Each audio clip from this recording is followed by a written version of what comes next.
বিসমিল্লাহির রহমানির রহিম। আপনাদের সাথে মত বিনিময় প্রোগ্রামের সিদ্ধান্ত নেন আমাদের ডিআইজি স্যার।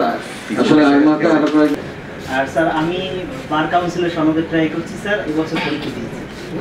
আসসালামু আলাইকুম, আমি অ্যাডভোকেট শাহের আলম, দৈনিক সংগ্রাম বরিশাল ব্যুরোর দায়িত্বে আছি।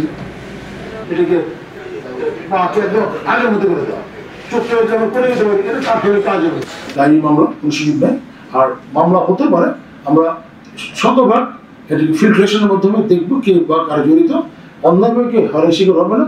আর মামলা আসার আগ পর্যন্ত হলে আপনার কোনো ভয় পাবেন না। এইভাবে একটা সুযোগ আমার কথা বলে রাখি যে কাউকে হারা নিতে সুযোগই নাই, 5টা পয়সা করে দেবেন না।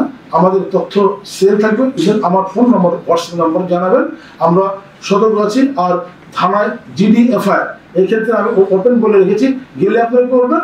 যদি কেউ কোনো ধরনের সমস্যা তৈরি করে আমার জানাবেন, শতভাগ ব্যবস্থা নেওয়া হবে। কারণ আমরা মহান মুক্তিযুদ্ধ 71 আর মহান 2024 এর আগে আগামী দেশ গড়ব। ধন্যবাদ।